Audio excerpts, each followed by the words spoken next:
Shalom, shalom, bonjour à tous. Moi, c'est Andege Hervé Soni, consultant BTP. Nous sommes en séjour ici pour voir l'évolution, les avancées du chantier du rabbin Youri. Et force est de constater avec positivité que le chantier avance bien. Les 32 semelles qui sont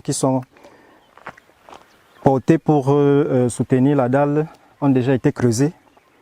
Et une dizaine déjà ont été coulés. Et c'est avec bonheur de constater que les ouvriers qui sont là sur place travaillent très bien. Et en ce jour, concernant l'étendue des travaux qui s'élève à environ 100 millions, les techniciens qui sont là seront chargés ce jour de vous expliquer de manière succincte, de manière plus détaillée, l'évolution du chantier, pour que vous ayez à peu près une idée de comment est-ce que ça va se passer dans les 3 mois qui vont arriver, dans les 2 mois qui vont arriver, à quel niveau on va se situer dans les 5 mois, et pour voir à peu près l'évolution du chantier, vous projetez un peu dans vos têtes comment est-ce que ça va se passer. Donc tout à l'heure, là, nous allons passer la parole aux différents techniciens qui vous détailleront à peu près ce qu'il y aura à faire. Donc merci. Shalom, shalom, shalom. Shalom à toute la communauté Narekouche. Je suis Talia Batsara, membre de la communauté de Narekouche au Cameroun. J'ai été fonctionnaire du ministère des Finances, de la direction des impôts. Et aujourd'hui, nous sommes venus à Narekouche pour visiter l'évolution des travaux de construction de la communauté.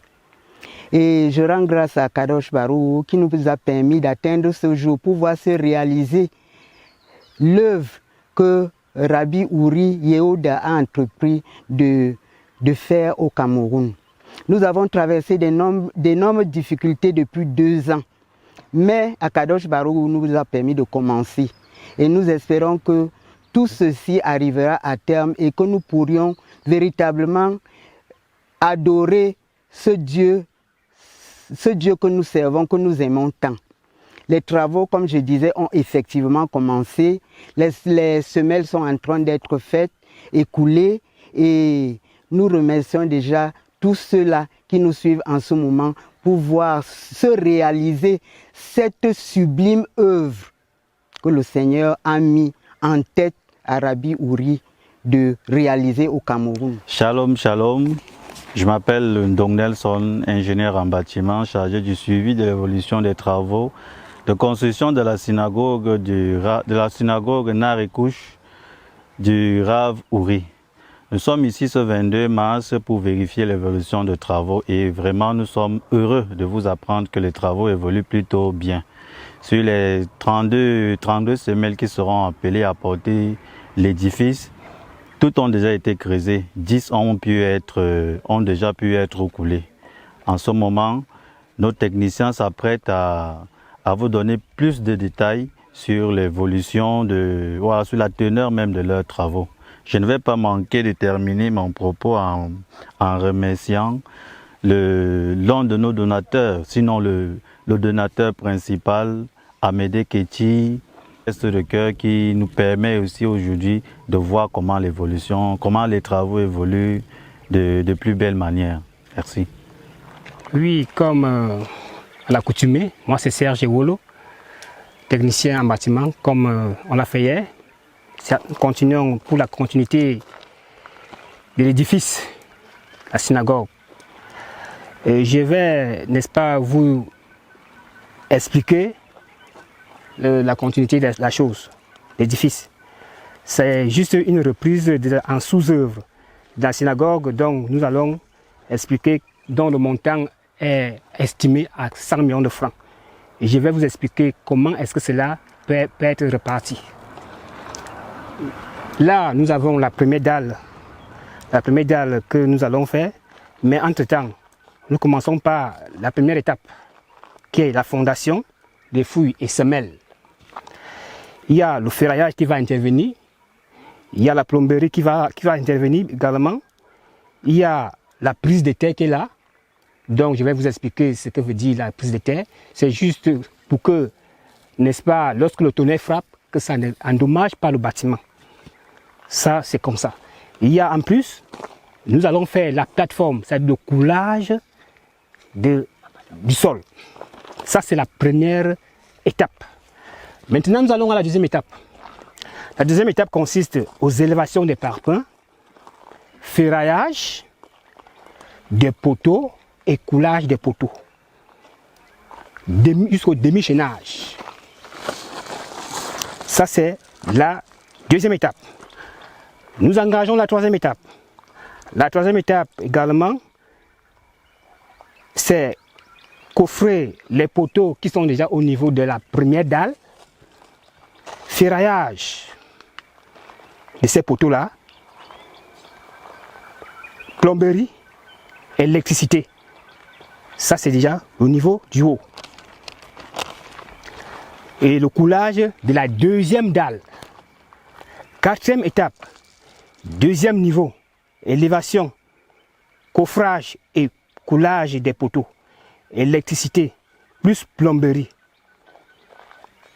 Ça, c'est déjà vers le niveau fini, où nous aurons à couler les poteaux et le chaînage pour coffrer la dernière dalle. Et sur cette dernière dalle, nous avons ce qu'on appelle le dôme. Il y a un dôme qui est là en haut, qui sera suivi des poteaux pour embellir la chose. Là, on va ajouter des poteaux avec chapiteaux. Il y aura un acrotère qui va également embellir l'édifice. Et là également, nous allons au cinquième étape, qui est une étape très sensible. Parce que c'est ça qui ressort la beauté de l'édifice, c'est-à-dire la finition, où nous aurons un crépissage fin avec électricité accompagné d'un carrelage, de peinture.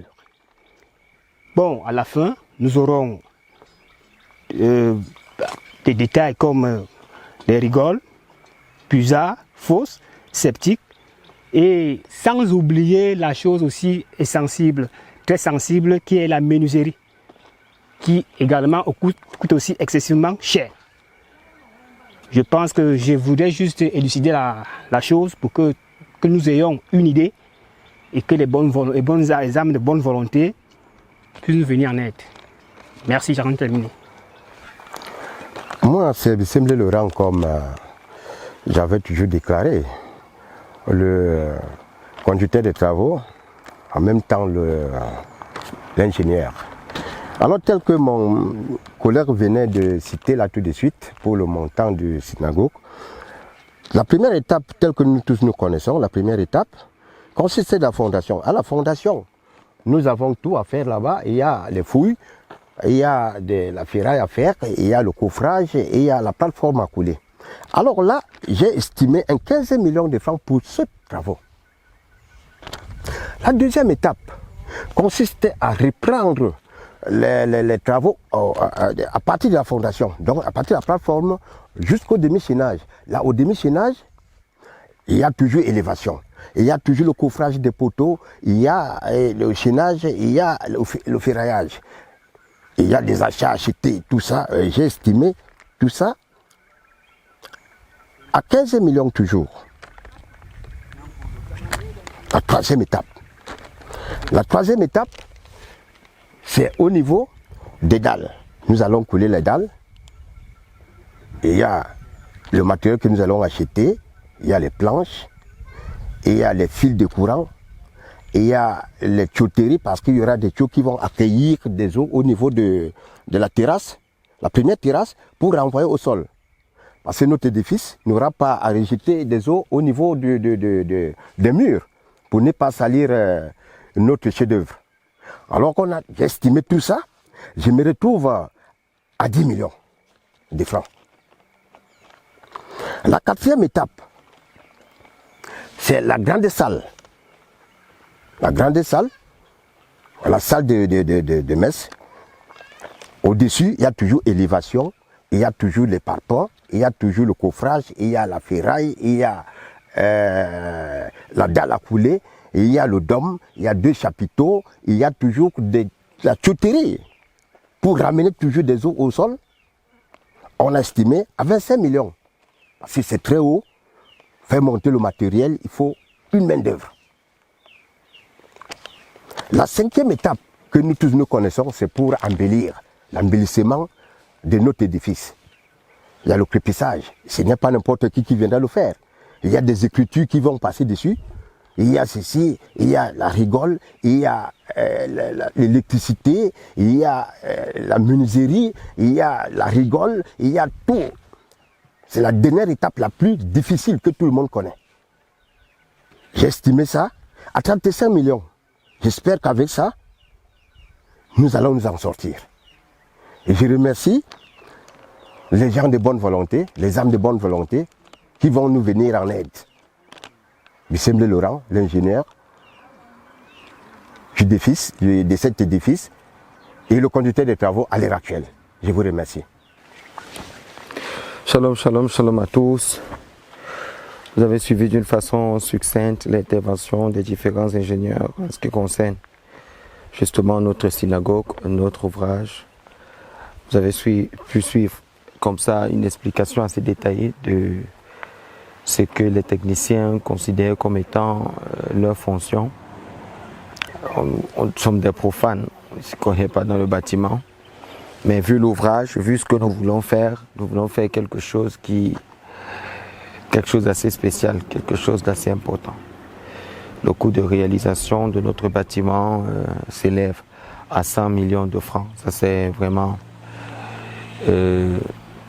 ce que nous avons estimé être propre, ce que nous avons estimé être quelque chose d'assez spécial pour nous. Quelque chose d'assez spécial pour nous.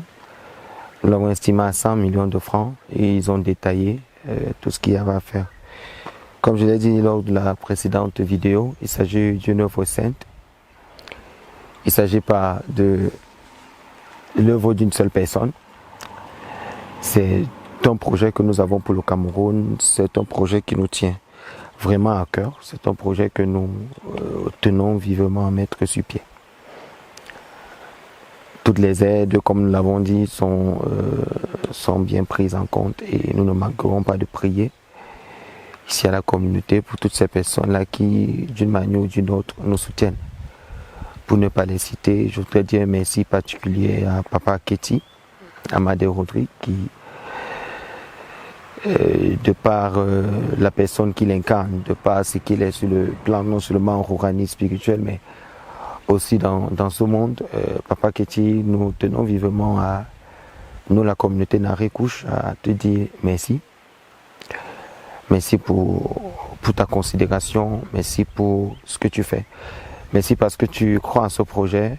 Nous disons merci tous ensemble pour ce que tu fais. Qu'Akadosh Baruch Hu t'accorde de longue vie, qu'Hachem te bénisse, qu'Hachem te bénisse, qu'il bénisse tes enfants, qu'il bénisse ton foyer et qu'il t'accorde tout ce dont ton cœur a besoin pour ce que tu fais. Nous disons merci comme ça à Tapilga David. Nous disons merci particulier à Mach Fintech, la structure Mach Fintech pour son soutien aussi. Nous disons un merci particulier à mon fils comme ça, Joël Mansilla, pour son aide pour la construction de notre édifice. Nous disons merci comme ça à mon fils Didier aussi, te disons merci pour ta présence, pour ta considération pour ce que nous faisons. Je ne pourrais pas citer tout le monde, ce que je dirais c'est merci à tout le monde déjà, à ceux qui nous ont prouvé une fois de plus qu'ils croient en nous. Nous vous demandons de ne pas baisser les bras, nous commençons un ouvrage comme celui-ci. Il faudrait qu'on soit à même de pouvoir le terminer afin que véritablement on puisse être compté ici au Cameroun en termes de spiritualité, aussi occuper une place importante par notre sérieux et également par les leaders qui justement incarnent cette spiritualité, qui doivent être des modèles sur le plan moral, sur le plan intellectuel aussi, des références dans la vie quotidienne, par leur midot, par leur qualité, par leur considération, par leur sens de protection de l'humain, par leur investissement surtout dans l'étude de la Torah et la Lara. Nous continuons ce combat merveilleux. Nous continuons ce plan Mishkan, ce projet Mishkan. Et nous espérons avec l'aide du ciel que nous recevrons tout ce dont nous avons besoin pour pouvoir terminer cet ouvrage et pouvoir éventuellement vivre une spiritualité véritable ici au Cameroun. Nous tenons vivement à terminer ce projet. Et nous savons que les uns et les autres, comme je l'ai dit, même si c'est un sac de ciment, même si c'est n'importe quoi, c'est la bienvenue dans ce que nous comptons faire. Nous acceptons tout. Vous avez le numéro comme ça du secrétariat, le 696 26 46, 6 96 26 46, 697 72 38 96. 697 72 38 96. Et pour ceux qui aimeraient aussi avoir mon numéro personnel, c'est le plus 237 6 77 24 61 93. Plus 237 6 77 24 61 93. Soyez abondamment bénis. Brava Aslara Bakomikol Kol, Aslara Raba à tous. Et vivement que notre projet grandisse. Notre plan de l'Emouna et notre bénédiction du ciel, que ce projet grandisse, maman, et que dans les jours à venir, nous puissions avoir notre synagogue comme ça, Besrat Hashem Mina Shamaim, comme ça au Cameroun, et que cela soit vraiment les Shem Shamaim avec tout le cœur qu'il faut. Merci à tous.